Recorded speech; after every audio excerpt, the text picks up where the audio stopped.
সেই ভালোর দাম নাই। আত্তাকওয়া হাহুনা, আত্তাকওয়া হাহুনা, আত্তাকওয়া হাহুনা। তাকওয়া অন্তরের ব্যাপার। নবী ভাবে দেখায় বললেন তাকওয়া অন্তরের ব্যাপার। তিনবার নবী এই কথা বলে বুঝালেন। দুনিয়ার মানুষেরা চেহারা যতই সুন্দর করো, যতই ফেস ওয়াশ মারো, যতই সাবান মারো, এগুলোর মাধ্যমে আল্লাহর কাছে দামি হওয়া যায় না। অন্তর যদি ভালো না হয়, এই সুন্দর চেহারা জাহান্নামের আগুনে জ্বলে যাবে। আর যদি চেহারা কালো হয়, তাহলে কিয়ামতের ময়দানে তোমার চাইতে সুন্দর চেহারা আর কারো হবে না।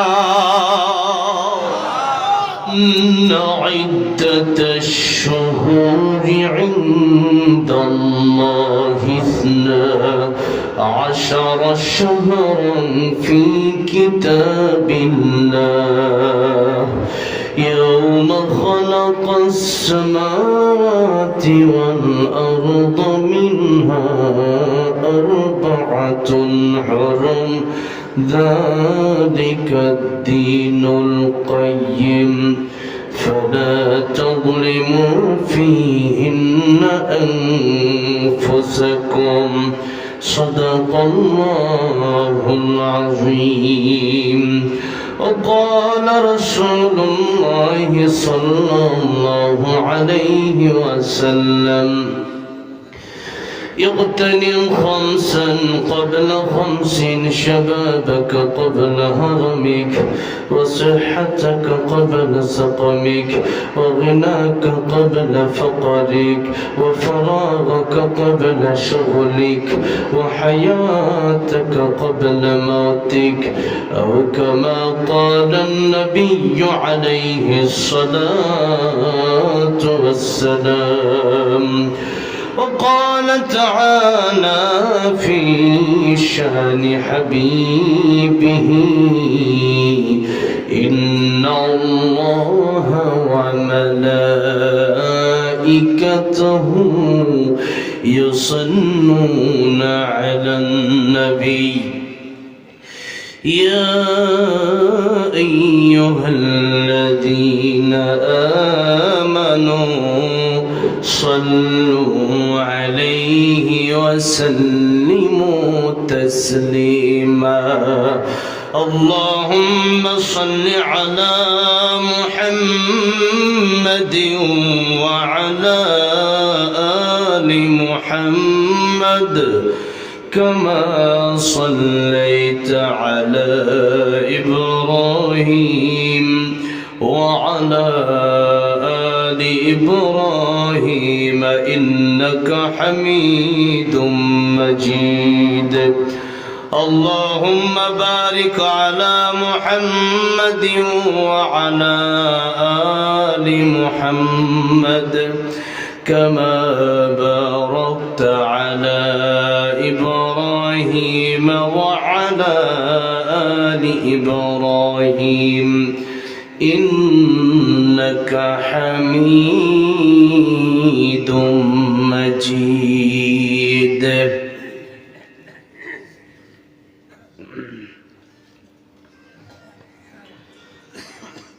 সিরাজগঞ্জ জেলার শাহজাদপুর থানার নরিনা জয়রামপুর যুব সমাজের উদ্যোগে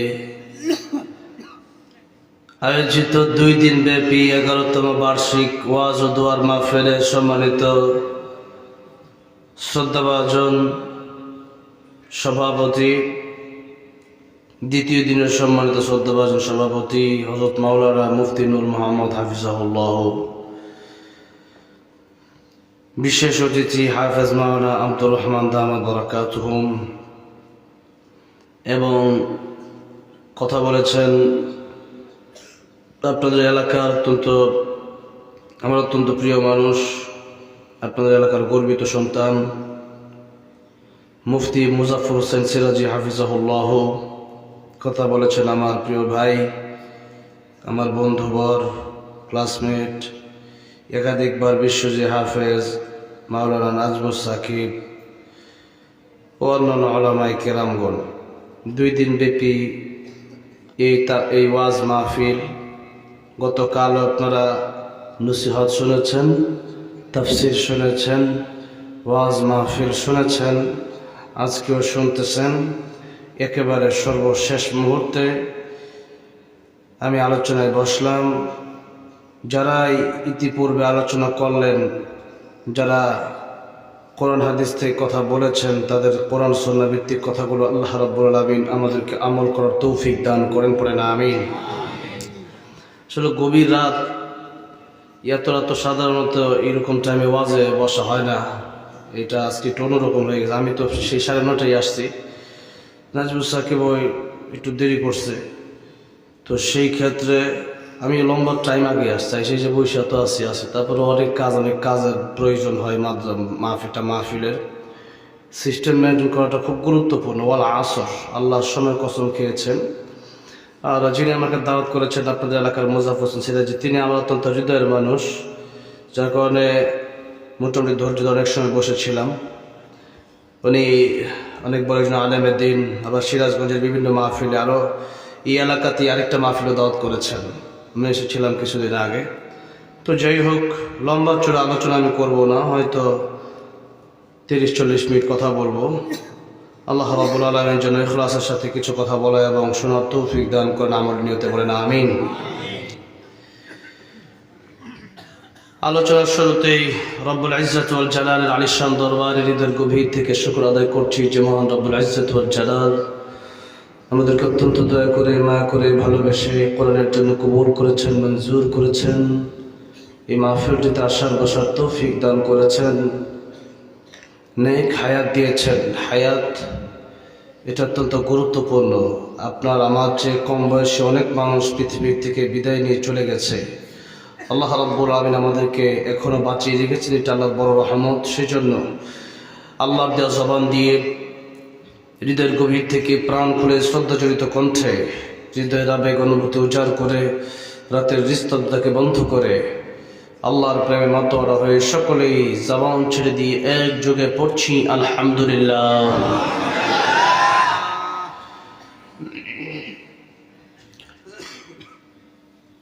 কথা আসতেছে না এরকম আর কি। তো যাই হোক, বলতে পারি আল্লাহ তৌফিক দাও, করে আমিন। এই যে মাস চলতেছে, এই মাসের নাম কি? আর কি? জানুয়ারি। বাংলা কি?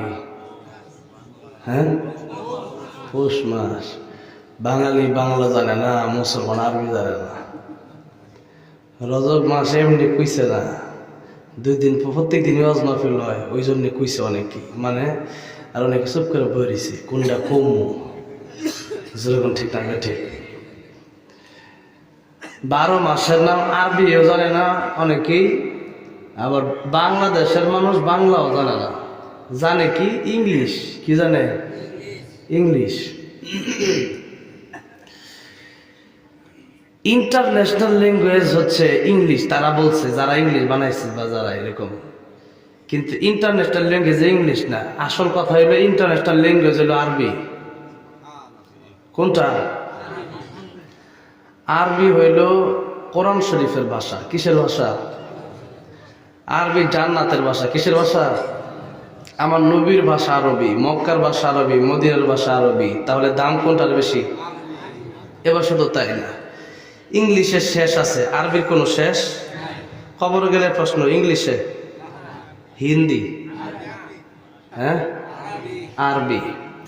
এটা আমরা জানি না যে বিষয়টা এরকম না, জানি, কিন্তু ওইদিকে গুরুত্বটা ওইরকম নাই।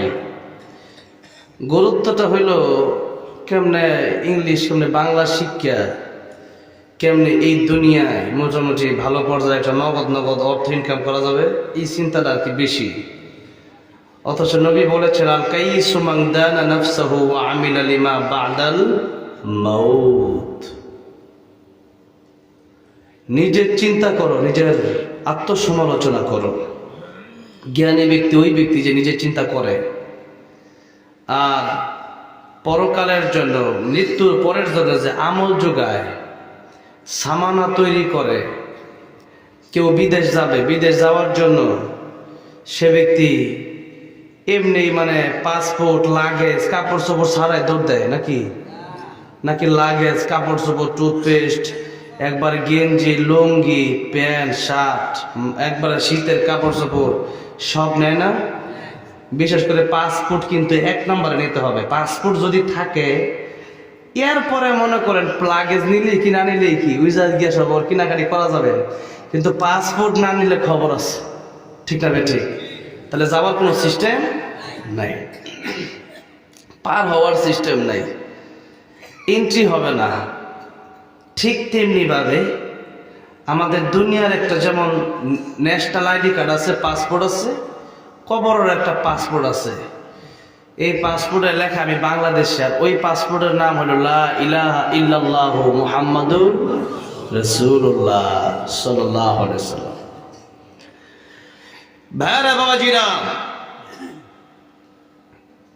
দুনিয়ার এই বিদেশে যাওয়ার জন্য মানুষ পাসপোর্ট রেডি করে, দৌড়াদৌড়ি করে, ভিসা রেডি করে, টিকিট রেডি করে। তো কবরের জন্য কি রেডি করছেন? কি রেডি করছেন? হাসিবু ক্বাবলা আন তুহাসাবু। জীবনে একবার নিজেই চিন্তা করেন, নিজের হিসাব নিজেই একবার করেন, মরার পরে হিসাব দেওয়ার আগে হিসাব করে দেখেন যে আপনি কি পাসপোর্ট টিকিট ভিসা রেডি করছেন কি করছেন না। ভাইরা বাবাজিরা, বলছিলাম এই আরবি সবচেয়ে বেশি ভালোবাসি আমরা, এই জন্য আল্লাহর কোরআন শরীফ আরবি। আল্লাহর কোরআন শরীফ কি আরবি। রজব মাস চলতেছে, এই মাসের নাম আরবি। 12 মাসের নাম অনেকে জানেন না, তবে এই মাসগুলো আমাদের জানতে হবে। এই 12 মাস জানা ফরজে কিফায়া। সবাই না জানলেও কিছু মানুষের এই মাসের নাম জানতেই হবে। ভাইরা বাবাজিরা, এই হচ্ছে আরবি মাসের নাম। আরেক কথা হচ্ছে আরবি কোরআন শরীফ। আরবি আমাদেরকে শিখতেই হবে, কোরআন আমাদেরকে শিখতেই হবে। আল কোরআন হুজ্জাতুল লাকা ওয়া আলাইকা। কোরআন কারো পক্ষে সাক্ষী দেবে আর কারো বিপক্ষে সাক্ষী দেবে। কোরআন যার পক্ষে সাক্ষী দিবে ফারিকুন ফিল জান্নাহ, জান্নাতে চলে যাবে। কোরআন যার বিপক্ষে সাক্ষী দিবে জাহান্নামে যাবে। আপনারা কোথায় যেতে চান? আমরা সবাই কোথায় যেতে চাই? জান্নাতে যেতে চাই। ভাইরা বাবাজিরা, জান্নাতে সবাই যেতে চাই, কিন্তু কোরআন সবাই শিখতে চাই না। কোরআন না শিখলে জান্নাতে যাওয়ার সিস্টেম নাই। নামাজের আগে আমার আগে নামাজের আলোচনা করেছেন হুজুর, করেছেন নূর মোহাম্মদ সাহেব হুজুর, করেছেন নাজরুল সাকিব ভাই, করেছেন। তো এই নামাজের আলোচনা শুনলেন। এবার আমি আপনাদেরকে জিজ্ঞেস করতে চাই, উযু ছাড়া নামাজ হবে? হবে না। ওযু ছাড়া যেমন নামাজ হবে না, এই কোরআন শরীফ যদি আপনি না শিখেন, অথবা অনেকে বাংলা কোরআন শরীফ পড়ে, যেটা জায়েজ নাই। বাংলা কোরআন শরীফের সিস্টেমই তো নাই। আলহামদুলিল্লাহ রাব্বিল আলামিন, এখানে কি লিখবে? হা কি বাংলা আছে নাকি? আপনি জিগায় দেখেন। আব্দুল বাসিত খান সাহেব হুজুর এই কথা কয়েকদিন আগে একটা ওয়াজ বলছে, সিরাজগঞ্জের আপনাদের মুহাক্কিক আলেমদের কাছে জিজ্ঞেস করে দেখেন জায়েজ আছে নাকি নেই। বাংলা কোরআন শরীফ পড়তেছে, শুদ্ধ তো হচ্ছে না। কোরআন শরীফ শিখতে হবে উস্তাদের কাছে, যিনি কোরআন শরীফ পারে তার কাছে শিখতে হবে। ভাইরা বাবাজিরা, কোরআন যদি আপনি শিখেন তাহলে আপনি প্রকৃত মানুষ হতে পারবেন। আর কোরআন যদি না শিখেন, আল্লাহ বলেন কুকুরের চেয়ে তোমার দাম কম। আল্লাহ রাব্বুল রহমান কি বলছেন একটু লক্ষ্য করেন। আমি একটু সামনের দিকে যাবো, তার কারণে আরবির ব্যাপারটা বলার সময় আমি এই কথাটা প্রায় মাহফিলেই বলি। আমার প্রায় ওয়াজে এই কোরআনের কথা থাকে। কোরআন যদি আপনি শুদ্ধ করে শিখেন, আপনি বুঝে পড়েন আর না বুঝে পড়েন, সওয়াব আছে না নাই? আছে। আলিফ লাম মিম, কোন মুফাসসির দুনিয়ার বুঝে এটার অর্থ? হরফে মুকাত্তাআত অর্থ কেউ বুঝে? জানে না। জানে কি? আল্লাহু আ'লাম বিমুরাদিহি। জানে কে? আল্লাহ। তো সাদ সাহেব বলছে যে কোরআন শরীফ না বুঝে পড়লে সওয়াব হবে না। তাই নবীজি বলছে আলিফুন হরফুন লাম হরফুন মিম হরফুন, এই 3টা হরফ। নবী বলেন 3টা হরফ পড়লে কমের পক্ষে 30টা লিখে হবে। সুবহানাল্লাহ বলেন।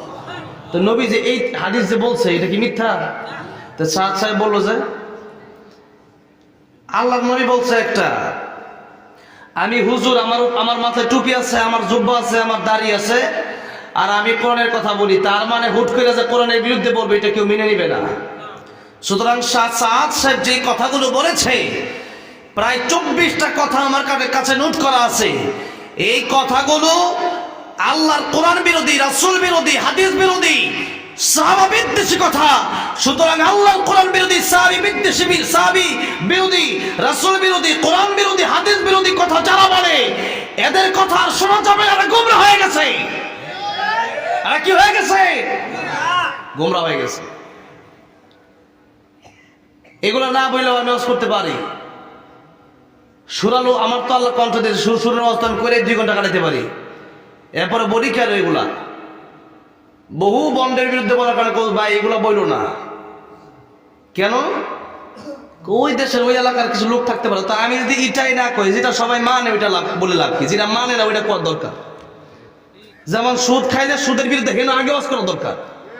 যেন মাজার পূজা করে হেন গিয়া মাজার বিরোধী বিরুদ্ধে ওয়াজ করা দরকার। মাজার যারা মাজার পূজা করে এর বিরুদ্ধে ওয়াজ করা দরকার। ঠিক না ঠিক? যেন যেমনে সুবিধা এমনি ওয়াজ করার নাম ইসলাম না। যেন যেটা দরকার, যেন যে ওষুধ দেওয়া দরকার সেখানে সেটা দিতে হবে, এটার নামই ইসলাম। ঠিক না ঠিক? ভাইরা বাবাজিরা, সারা জীবন যে আলেমরা নবীর ওয়ারিস, সেই ওয়ারিসদেরকে যারা খুন করছে, যে ওয়ারিসদের গায়ে, আলেমদের গায়ে হাত উঠাতে যাদের হাতটা একটু কাঁপলো না, এরা কি প্রকৃত মানুষ না কুত্তার চেয়ে খারাপ? এরা কুত্তার চেয়ে খারাপ। ঠিক না ঠিক? আরে কি মানুষ নাকি? আলেমের গায়ে হাত তুলে আবার তাবলিগ। তুই কি তাবলিগ শিখিস? এই জন্য আল্লাহ রাব্বুল আলামিন বাংলাদেশকে সমস্ত গুমরা থেকে হেফাজত করবে না। আমিন। সে বলেছে যে মাদ্রাসায় যাকাত দেওয়া যাবে না, এটা নাকি যাকাত দিলে হবে না। এই সাদ সাহেব বলেছে যে আলেমদের আগে যারা কোরআন শিখে টাকা নেয় এদের আগে নাকি বেশ্যা নারীরা জান্নাতে যাবে। নাউজুবিল্লাহ বলেন। এরপরে বলছে যে হেদায়েতের মালিক শুধু আল্লাহ না, নবীও। আরে নবীর সম্মান আছে, তবে আল্লাহর উপরে নবীর সম্মান নেওয়া যাবে না। কিছু বেশি অতি ভক্ত আছে যারা বেদাত করে, এদেরকে এদের জন্য নবী সুপারিশ করবে না। নবীজি বলেছেন কিয়ামতের মাঠে আল্লাহ পর্দা ফেলে দিবে। নবী বলেন, আয় আল্লাহ তাআলা, কেন এই পর্দা পড়লো? আল্লাহ বলবেন এরা বেদাত করছে। এই জন্য বেদাত করে যে নবী আল্লাহ তা জানে, নবীও তা জানে, আল্লাহ যা পারে নবীও তা পারে। আরে আল্লাহ তো খালেক, নবী মাখলুক, সৃষ্টির শ্রেষ্ঠ তিনি, মাখলুকের সবার উপরে তিনি, কিন্তু আল্লাহর উপরে কেউ যেতে পারবে না। এত আবেগ যে আল্লাহর উপরে লয়ে যেতেছে নবীরে। নাউজুবিল্লাহ বলেন। বলতেছে হেদায়েতের মালিক শুধু আল্লাহ না, নবীও হেদায়েতের মালিক। যদি আল্লাহ একা হেদায়েত দিতে পারতো তাহলে নাকি নবী পাঠাইতো না। নাউজুবিল্লাহ বলেন। তাহলে নবী যখন আবু তালেবের কাছে গেল কালিমার দাওয়াত দেওয়ার জন্য, আবু তালেব পৃথিবী থেকে চলে যাবেন, তখন নবী বলতেছেন, চাচা জীবনে আমার জন্য কত কষ্ট করলেন। যেমন পিনাকি ভট্টাচার্য একজন আছে না, পিনাকি ভট্টাচার্য, তিনি ইসলামের পক্ষে অনেক কথাই বলেন। আল্লাহ তাকে হেদায়েত দান করেন, বলেন আমিন। আবু তালেবের কাছে রাসূল সাল্লাল্লাহু আলাইহি ওয়াসাল্লামের বিরুদ্ধে লোকেরা আসছে, এসে বললো যে মুহাম্মাদের কল্লাটা ফেলে দে, তুমি একটু অনুমতি দাও। আবু তালেব বলছে, আমার ভাতিজার কল্লা আনতে যে যাবে তার কল্লা আমি উড়াই দিব। আল্লাহু আকবার। মরণের সময় নবী বলেন, ও আমার চাচা, জীবনে এত কষ্ট করলেন, একটু আমার কানের গোড়ায় মুখটা লাগায়া আপনি কালিমাটা পড়ে নেন। আবু জাহেল বলল, আবু তালিব কালিমা যদি পড়ো, তোমার বাবার ধ্বংসের এই জীবনে আমাদের যে ধর্ম সেটাতে শুনকালি লেগে যাবে, পড়া যাবে না। আমাদের ধর্মের সম্মান নষ্ট করা যাবে না, পড়বা না। মরার আগে কাপড় শুয়ে মরো না। আবু তালেবের চিন্তা কি? এখন মরে যাচ্ছে, এখন দুনিয়ার মানুষ কি বলবে না বলবে, ওই কথা চিন্তা করার দরকার ছিল কালিমা পড়ার। কিন্তু আসলে কপালে হেদায়েত না থাকলে তো আর ওয়াজ করে লাভ নাই। কথাটা বুঝেন নাই? আমাদেরকে অনেকে বলে, হুজুরি এত ওয়াজ, কিন্তু মানুষ তো ভালো হয় না। আরে মানুষ তো নূহ আলাইহিস সালাম 950 বছর দাওয়াত দিছে, 100 মানুষ ঈমান আনে নাই। তাহলে আমার ওয়াজে, আমার দাওয়াত, আমার তাবলীগে কি মনে করেন যে 1000 মানুষ ঈমান এত সহজ? আল্লাহ বলেছেন নবী ফাযাক্কির ইন্নামা আনতা মুযাক্কির লাস্তা আলাইহিম বিমুসাইতির, আপনি উপদেশ দেন, আপনি উপদেশ দাতা, এদেরকে পিটায় মানুষ বানানো যাবে না। কারণ জেলে যখন দেয়, মানুষকে যখন মারে, সুর এটা ডাকাইতে হয়ে যায়, এরকম ঘটনা আছে না নাই? ফুজাইল ইবনে আয়াজ রাহমাতুল্লাহ আলাইহি ডাকাতের সর্দার, কিসের সর্দার? ডাকাতের সর্দার। অনেক লম্বা ঘটনা, এত লম্বা ঘটনা আমি বলি না ওয়াজে, মানে 2-4 মিনিটের ভিতরে শেষ করি ঘটনা, কারণ অনেক কথাই তো বলতে, ঘটনা একটা করলে তো আরো অনেক কিছু বাদ যাবে, সেজন্য যত বেশি বলা যায়। ফুজাইল ইবনে আয়াজ রাহমাতুল্লাহ আলাইহি ওরা অনেক একদিন রাতে ডাকাইতে ঘুরতে গেছে, একটা ঘটনা ঘটছে, সেই ঘটনা আমি বলতে চাচ্ছি না। এই ডাকাইতে চাকাইতে করে ঘটনা শেষ করে আরেক ঘটনা, ওরা এই ফুজাইল ইবনে আয়াজ যাচ্ছে বাড়িতে, যখনই বাড়িতে যাচ্ছে তখনই একটা ঘর থেকে কোরআনের তেলাওয়াত ভেসে আসছে। কিসের তেলাওয়াত? কোরআনের তেলাওয়াত। এতদিন মাস্টার অনেক বলছে যে ভালো হয়ে যাও, ডাকাতি করো না, ভালো না, কিন্তু সে বুঝে না। কিন্তু একদিন দেখতেছে এক ঘর থেকে কোরআনের তেলাওয়াত ভেসে আসছে। ألم يأن للذين آمنوا أن تخشع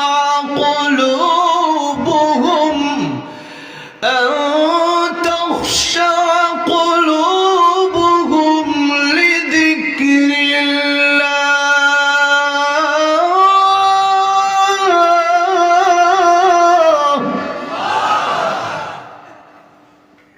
আর কত চুরি করবা, আর কত ডাকাতি করবা, আর কত সুদ খাইবা, আর কত ঘুষ খাইবা? এখনই কি আল্লাহকে ভয় করার সময় আসে নাই? যখন এই আয়াতটা শুনছে তখনই ফুজাইল ইবনে আয়াজ কারি সাহেবের দরজায় গিয়ে নক দিছে। কারি সাহেব দরজাটা খুলেন। কারি সাহেব কে?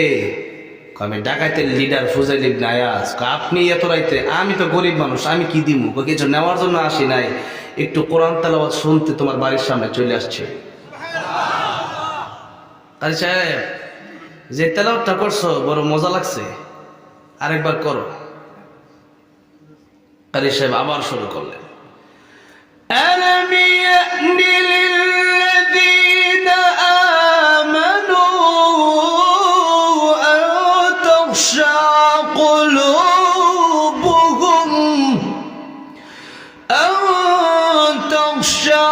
قلوبهم لذكر الله।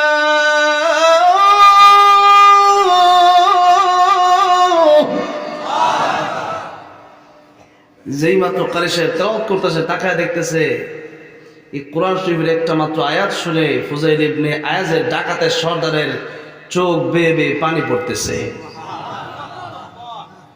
বললো, আপনি তো ডাকাতি করেন, আপনি এই কান দেন। ফুজাইল ইবনে আয়াজ বলতেছে, ডাকাতের লিডার এতদিন ছিলাম, এই একটা মাত্র কোরআনের আয়াত তেলাওয়াত শোনার পরে আমার অন্তরে আল্লাহর ভয় সৃষ্টি হয়ে গেছে। আল্লাহর ভয় যার অন্তরে থাকে সে ব্যক্তি আল্লাহর ওলি হয়ে যেতে পারে। কি থাকলে? আল্লাহর ভয়। ধনী আর গরিব দিয়ে আল্লাহর কাছে দামি হওয়া যায় না। চেহারা সুন্দর আর কালো দিয়ে আল্লাহর কাছে দামি হওয়া যায় না। বেলাল রাদিয়াল্লাহু কালো কিন্তু দাম কম না বেশি? বেলাল রাদিয়াল্লাহু কালো কিন্তু তার অন্তর বড় ভালো। লোকমান হাকিম তার সন্তানকে কিছু কথা বলছে, আল্লাহ তার কথা এত পছন্দ করছে, একজন রাখালের কথা, একজন কালো মানুষের কথা আল্লাহ কোরআন শরীফে এটা পেস্ট করে কপি করছে। জোরে কোন সুবহানাল্লাহ। পেস্ট কপি পর্যন্ত, মানে লোকমান হাকিম যা বলছে আল্লাহ হুবহু কোরআনে তা তুলে ধরছেন। জোরে কোন সুবহানাল্লাহ। কেমন পছন্দের লোক ছিল লোকমান হাকিম আল্লাহর কাছে, সুবহানাল্লাহ বলেন। যার নামে আল্লাহ কোরআন শরীফে সূরা নাযিল করে দিয়েছে। তাহলে মানুষ কালো আর ধলার মাধ্যমে অলি হতে পারে না, দামি হতে পারে না, সম্মানী হতে পারে না। যার অন্তরটা ভালো, যার অন্তরে আল্লাহর ভয় আছে, তার দামে বেশি। জোরে কোন সুবহানাল্লাহ। কে বলেছেন? আল্লাহ বলেছেন, ইন্না আকরামাকুম ইনদাল্লাহি আতকাকুম। ও পৃথিবীর মানুষেরা, অনেক টাকাওয়ালা হলে, উচ্চ বংশের জন্ম নিলে, অনেক লম্বা হলে, অনেক সুন্দর হলে আমি আল্লাহর কাছে দামি হওয়া যায় না। বরং যার অন্তর ভালো, আমি আল্লাহর ভয় যার অন্তরের ভিতরে যত বেশি, তার দাম আমি আল্লাহর কাছে তত বেশি। যাদের হৃদয়ে আছে আল্লাহর ভয়, তারা কভু পথ ভুলে যায় না। আল্লাহর প্রেম ছাড়া এই দুনিয়ায় কারো কাছে কোনো কিছু চায় না। রাতের আধারে যারা সিজদাতে রয়, দু চোখের স্রোতে নদী যেন বয়। ছলনার হাত ছানি যতই আসুক, পিছনে ফিরেও তাকায় না। যাদের হৃদয়ে আছে আল্লাহর ভয়, তারা কবু পথ ভুলে যায় না। আল্লাহর প্রেম ছাড়া এই দুনিয়ায় কারো কাছে কোনো কিছু চায় না। এই জন্য নবীজি বললেন, ও দুনিয়ার মানুষেরা, ওপরে মানুষ আসলে সেই ভালোর দাম নাই। আত্তাকওয়া হাহুনা, আত্তাকওয়া হাহুনা, আত্তাকওয়া হাহুনা। তাকওয়া অন্তরের ব্যাপার। নবী এইভাবে দেখায় বললেন তাকওয়া অন্তরের ব্যাপার। তিনবার নবী এই কথা বলে বুঝালেন, দুনিয়ার মানুষেরা চেহারা যতই সুন্দর করো, যতই ফেস ওয়াশ মারো, যতই সাবান মারো, এগুলোর মাধ্যমে আল্লাহর কাছে দামি হওয়া যায় না। অন্তর যদি ভালো না হয়, এই সুন্দর চেহারা জাহান্নামের আগুনে জ্বলে যাবে। আর যদি চেহারা কালো হয়, তাহলে কিয়ামতের ময়দানে তোমার চাইতে সুন্দর চেহারা আর কারো হবে না। তাহলে কি সুন্দর করার দরকার? চেহারা, শরীর নাকি অন্তর? কোনটা ভালো করার দরকার?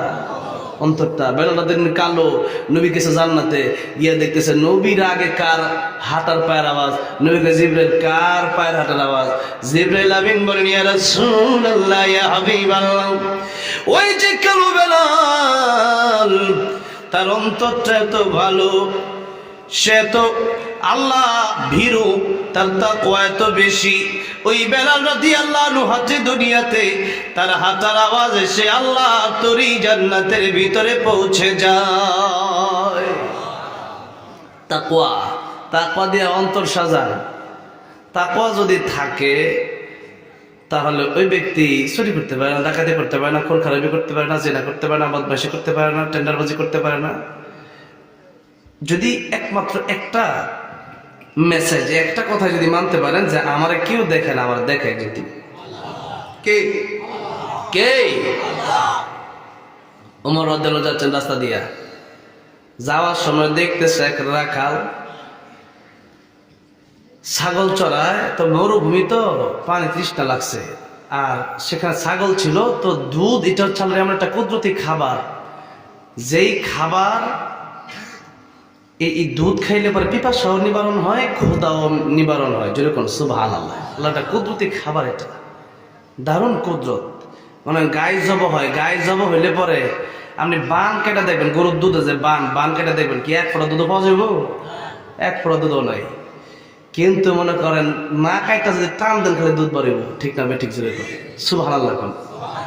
তো ওমর রাদিয়াল্লাহু আনহু বলতেছেন, রাখাল একটু দুধ দেও আমারে, খাই, পান করি, আমার খুব পানি পিপাসা লাগছে। রাখাল দিতে পারতাম না, কি লিগে? যেটা আমার মালিকের ছাগল, আমি দিমু কেমনে দুধ? আমি তো দিতাই না কুয়া। তো ওমর রাদিয়াল্লাহু আনহু বললেন, এক কাজ করে একটা ছাগল বেচ চালাও, মানে পরীক্ষা করা শুরু করছি। এবার ছাগল যেহেতু রাখাল, মোটামুটি পরীক্ষায় পাস, আগে এমনি পাস, আর ওমর রাদিয়াল্লাহু আনহু চিনে নাওনি। তো একটা ছাগলই আমার দিয়ে দেও, তোমার আমি যা মূল্য হয় তার ডবল দিব। রাখাল বলতেছে, ওমর তো লম্বা মানুষ, বলতেছে লম্বা তো কম হয়, এত লম্বা হয়েছেন, কিন্তু আল্লাহর কোরআনের শিক্ষা বলছে এখনো ঢোকে নাই। কোরআনের শিক্ষা কি? বলে যে এই যে আমি ছাগল বিক্রি করবো, আপনি 6 কোটি টাকায় দেন, ছাগল আমি দিতে পারবো না। কেন? যে আমার মালিক তো আমার দেখবে। তো ওমর রাদিয়াল্লাহু আনহু বললেন যে তোর মালিক তুমি বলবো বাঘে খেয়াল এসছে। রাখাল বলতেছে, আমার এই মালিক রে এই জবাব আমি দিতে পারলেও কিয়ামতের ময়দানে একদিন লিতুজজা কুল্লু নাফসিন বিমা তাসআ, প্রত্যেকটা নফসের বদলা আল্লাহ ঠিকই কিয়ামতের ময়দানে দিবেন। সেই দিন আমি আল্লাহর কাছে কি জবাব দেব, এই ভয়ে আজকে ছাগল আপনার কাছে আমি বিক্রি করতে পারি না, পুরো পৃথিবী দিয়ে আমি একটা ছাগল আপনারা দেবো না। জোরে করে সুবহানাল্লাহ। কার ভয়? কার ভয়? এই কোরআনের শিক্ষা যার ভিতরে থাকে সে ব্যক্তি আল্লাহকে ভয় করে। যার ভিতরে নাই সে চিন্তা করে এটা মরার পর রাখবো, যা পারো লুইটা বিটা খায় লাও, খাও দাও ফুর্তি করো, দুনিয়াটা মস্ত বড়। এটা হইলো ইহুদি খ্রিস্টান কাফেরদের চিন্তাধারা। এই চিন্তাধারা রাখছে, দুঃখজনক হলেও সত্য, মুসলমানদের অন্তরে ঢুকছে এই চিন্তা। ঠিক না বেঠিক? জোরে কম। ভাইরা বাবাজিরা, এবার ফুজাইল ইবনে আয়াজ রাহমাতুল্লাহ অন্তরে যখন আল্লাহর ভয় ঢুকছে, বলল কাজী সাহেব, এই যে আমি আপনার কোরআন শরীফের একটা আয়াত শুনে আল্লাহর ভয় আমার অন্তরে ঢুকে গেছে, আল্লাহর কাছে জবাব দিতে হবে। এই ভয় আজকে থেকে আমি আর জীবনে ডাকাতি করবো না, ডাকাতি ছেড়ে দিলাম। আল্লাহ রাব্বুল আলামিন এই সেই ফুজাইল ইবনে আয়াজ রাহমাতুল্লাহকে বিশ্ববিখ্যাত একজন ওলি হিসেবে কবুল করে নিয়েছেন। যেরকম সুবহানাল্লাহ। ভাইরা বাবাজিরা, বলছিলাম কোরআন শিখতে হবে আমাদের। আজকে আমরা আরবির প্রতি গুরুত্ব দেই না। আরবি মানেই প্রথমত কোরআন শরীফ। প্রথমত কি? যদি কেউ কোরআন শরীফ না শিখেন, হুজুর একটু আগে ওয়াজ করছে, আমি শুনছি করে বসে, এগুলো ওয়াজ যা করে হুজুর আমি শুনি। আমি শুধু এখানে ওয়াজ করতেও আসি না, আমার আগে যারা ওয়াজ করে আমি এগুলো কিছু শিখি, এটা আরেক মাহফিলে গিয়ে কই। কথাটা বোঝেন নাই? শিখার তো এমনি সুযোগ কম। এখন মাহফিল অনেক বড় বড় ওলামা কেরাম থাকে, তোমরা যা বলে এটা আবার শুনি। তো মুহাক্কিক আলেম হইল না, কাছ থেকে কিছু কথা নিয়ে আরেক জায়গাতে আমি বলি। তো ভাইরা বাবা, যেটা হুজুর বলেছেন যে নামাজের হিসাবে যদি পার পেয়ে যান, সব জায়গায় পার পেয়ে যাবেন। আর নামাজের হিসাব যদি ধরা খেয়ে যান, তো সব জায়গায় আপনি ধরা খাবেন। ঠিক না ঠিক বলেন? এবার বলেন, নামাজ ভঙ্গের কারণ কয়টা? 19টা। প্রথমটা কোনটা? নামাজে অশুদ্ধ পড়া, কোরআন শরীফ অশুদ্ধ পড়া। আজ আমি যদি আপনাদেরকে জিজ্ঞাসা করি, অনেক মানুষ কোরআন শরীফ অশুদ্ধ পড়বেন, বয়স কম হয় না, কিন্তু কোরআন কেন শিখলেন না? কিয়ামতের আল্লাহ কোরআন শিখে নাই। আল্লাহ বলবেন নামাজের নিয়ম কারণে বিধি, এটাও একটা ছিল নামাজ ভঙ্গের প্রথম কারণে কোরআন শরীফ অশুদ্ধ পড়া। তুমি কয়দিন হুজুরে গিয়ে জিজ্ঞাসো যে হুজুর, ইমাম সাহেব হুজুর, মোতায়েম সাহেব হুজুর, আমার তেলাওয়াতটা কি শুদ্ধ না অশুদ্ধ একটু শুনেন তো? কয়দিন জিজ্ঞেস করছেন আপনি? এই জন্য এখানে একটা বয়স্ক শিক্ষা খুলবেন, বয়স্ক কোরআন শিক্ষা। কি খুলবেন? বয়স্ক কোরআন শিক্ষা। সবাই যেন এখানে গিয়ে শিখতে পারে। সেটা রমজান আসতেছে, রমজানের আগে গিয়ে শিখে ফেলেন। আপনি আল কোরআন হুজ্জাতুল্লাহ আলাইকা, কোরআন যদি আপনি উল্টা পাল্টা পড়েন, যেমন এলেঙ্গা এই পাম দিয়ে একদিন আসতেছে, আমি আসার সময়, যেহেতু সিরাজগঞ্জে এই প্রোগ্রাম বেশিই থাকে, বগুড়াতে প্রোগ্রাম বেশিই থাকে, এদিকে আসা যাওয়া বেশিই হয়। তো এলেঙ্গা পাম্পে ঢুকছে একজন নামাজ পড়া হচ্ছে, সাধারণ মানুষ, টাই পরা, ব্লেজার পরা আর প্যান্ট পরা। তারপর নামাজে দাঁড়ালাম, সবাই যেহেতু দাঁড়াইছে এলেঙ্গা পাম্পে। তো পাম্পে দাঁড়াইছি, দাঁড়ানোর পরে নামাজে যখন দাঁড়াইলাম, তো সূরা ইখলাস শুরু করছে, কুল হুয়াল্লাহু আহাদ। আহাদ মানে আল্লাহ একক, আল্লাহর কোনো শরীক নাই, আর কোনো ইলাহ নাই, আর আল্লাহ ছাড়া কোনো রব নাই, আল্লাহ ছাড়া কোনো মাহবুব নাই, আল্লাহ ছাড়া কোনো খালেক নাই, আল্লাহ ছাড়া কোনো সৃষ্টিকর্তা নাই, আল্লাহ ছাড়া কোনো প্রতিপালক নাই, আল্লাহ ছাড়া কোনো দেনেওয়ালা নাই, আল্লাহ ছাড়া কোনো রিজিকদাতা নাই। এই সমস্ত একটা অনেক অর্থ। তো একটা মাত্র শব্দ যখন পড়ছে আহাদ, ওয়াদা গেছে আল্লাহ ওয়াদা, অর্থ হয়ে গেছে আল্লাহ ওয়াদা। তাহলে অর্থ মিলল? আমি যদি আপনাদেরকে জিজ্ঞেস করি আপনারা কেমন আছেন, এটা অর্থ আছে।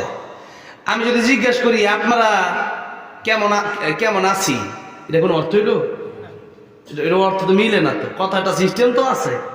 তো আল্লাহ কোরআন শরীফ বলছে একভাবে, আপনি যদি পড়েন আরেকভাবে। আপনার নাম মনে করেন যে জসিম, আমরা যদি জসিম মিয়া কই যাস, আপনি কইবেন যে তোর কানে যদি থাপ্পড় দেওয়া যাবে, আমার নামের মধ্যে ব্যাঙ্গে এসে খেলে, আমার বাপে কি আমার নাম জসিম রাখছে রে, আমার নাম জসিম, তুই না জসিম কে ডাক দিতে, যেরকম ঠিক না বেঠিক?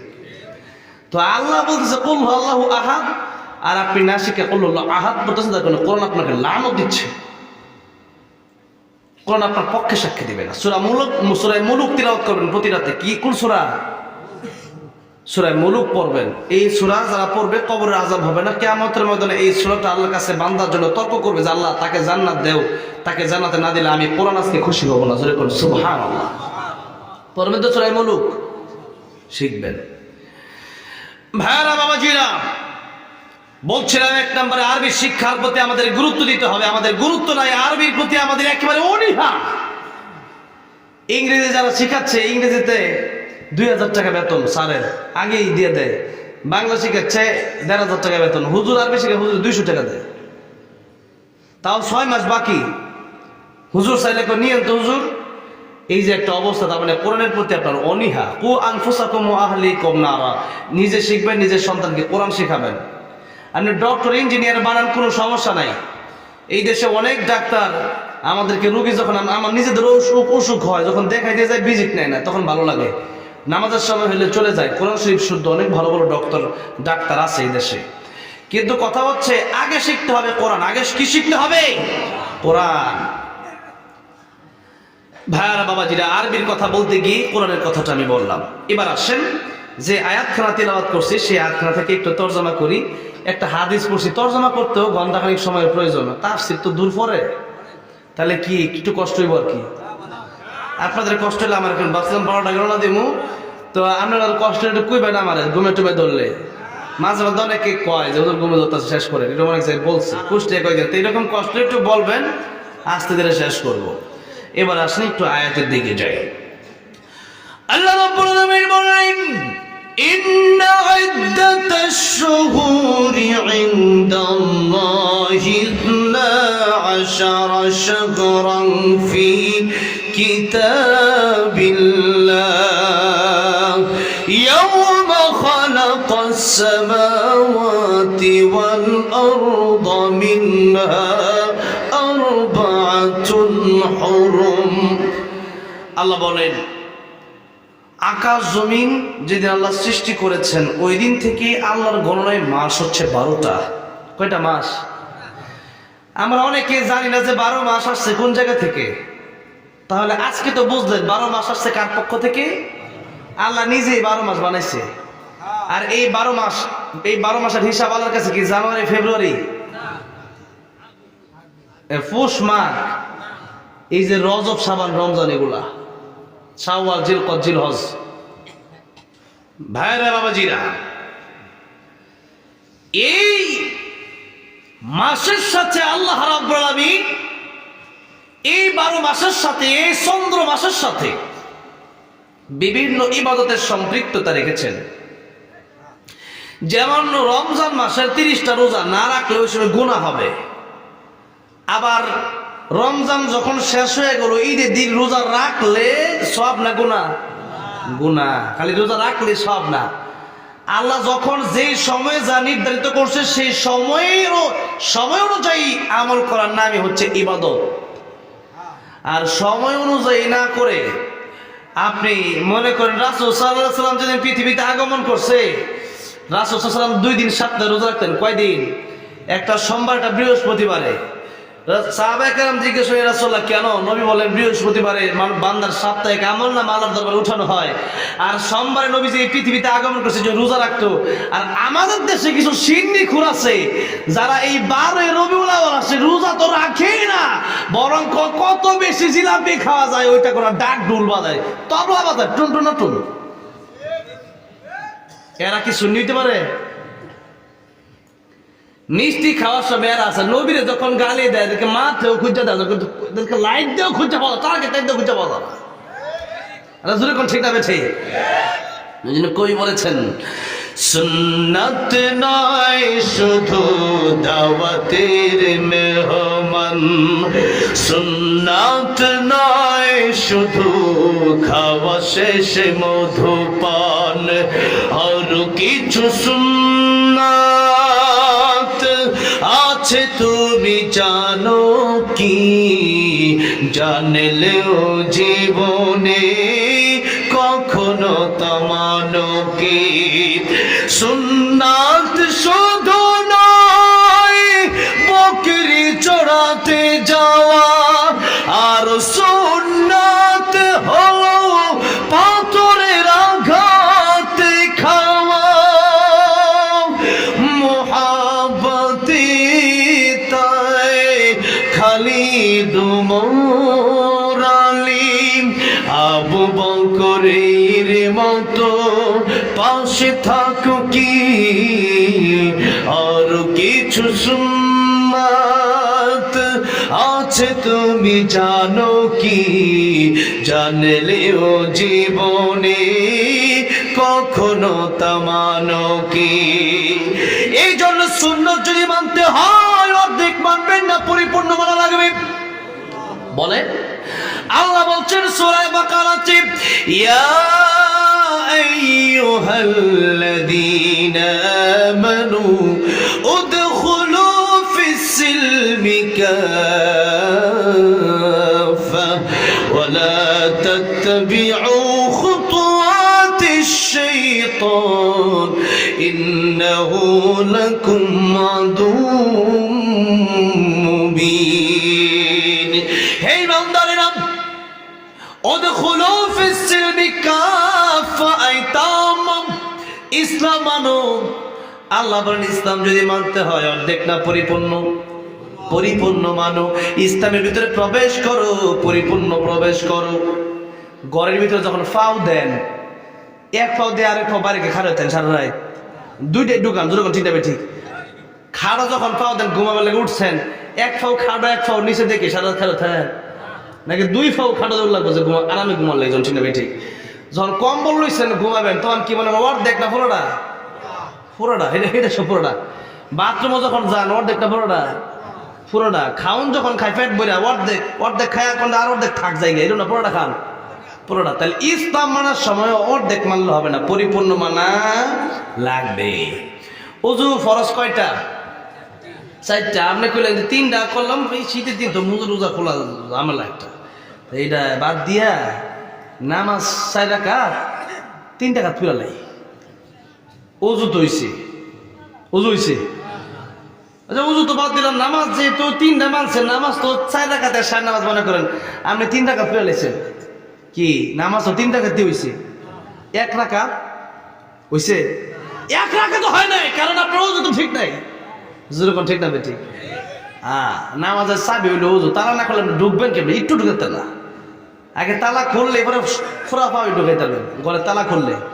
তালা না খুললা, তালা খুলে নাই তাহলে আপনি 1 ফুট ঢুকে যেতেন না। ওযু ঠিক মতো করেন নাই, নামাজ এক, আপনি পাও দল নাই, আপনি মুখ ধুইছেন, মাথা মাথা করছেন, হাত ধুইছেন, কিন্তু আপনি পাও যে দল নাই, টাকনো পর্যন্ত মোজা যে খুলেন নাই ডরে। এই জন্য আপনার কাজ হইলো, আপনার কি সমস্যাটা কি হইলো, আপনি নামাজ যে পড়ছেন 1 রাকাত হয়েছে না, কারণ চাবিটা তালা এখনো খুলে নাই।